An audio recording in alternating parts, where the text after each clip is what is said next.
எல்லாருக்கும் வணக்கங்க. இன்றைக்கி நம்ம சீனி மிட்டாய் சேனலில் பக்கத்து நாட்டில் உருவாகி பக்கத்து வீடு வரைக்கும் வந்த இந்த கொரோனா வைரஸ் ஆனது நம்ம வீட்டு வாசப்படி ஏறி வராமல் இருக்கிறதுக்கு நாம் சாப்பிட வேண்டிய சில இயற்கையான உணவுகள் என்னன்றதை பற்றி பார்க்க போகிறோம்.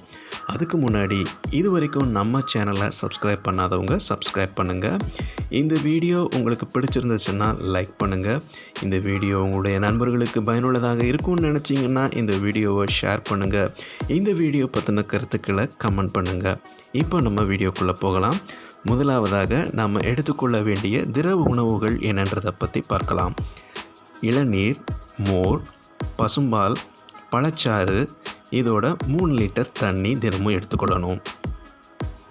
அடுத்ததாக பழங்கள் பார்த்தோன்னு சொன்னால் ஆரஞ்சு, எலுமிச்சை, அன்னாசி, பப்பாளி, கொய்யா, சாத்துக்குடி, இந்த பழங்கள் தினமும் சாப்பிட்டு வரலாம். அடுத்ததாக மூலிகைகள் வேப்பிலை, வெற்றிலை, தூதுவளை, கற்பூரவள்ளி, துளசி, முடக்கத்தான், முருங்கை. அடுத்ததாக காய்கறிகள் என்னன்றதை பற்றி பார்க்கலாம். முட்டைக்கோஸ், குடைமிளகாய், காலிஃப்ளவர், கத்தரிக்காய், பீட்ரூட், கேரட், மஞ்சள், இஞ்சி, பூண்டு, அதோட நெல்லிக்காய். இந்த மாதிரியான காய்கறிகள், மூலிகைகள், பழங்கள், திரவ உணவுகளை நம்ம அன்றாடம் பயன்படுத்தக்கூடிய உணவுகளோடு சேர்த்து சாப்பிட்டுட்டு வந்தோம் அப்படின்னு சொன்னால் நம்மளுக்கு இயற்கையாகவே நோய் எதிர்ப்பு சக்தி அதிகரித்து கொரோனா வைரஸ் ஆனது நம்மை தாக்காமல் நம்ம பாதுகாத்து கொள்ள முடியும்.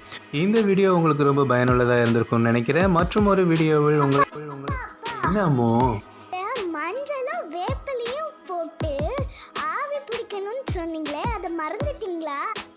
ஐயோ, அதை சொல்ல மறந்துட்டேன் பார்த்தீங்களா.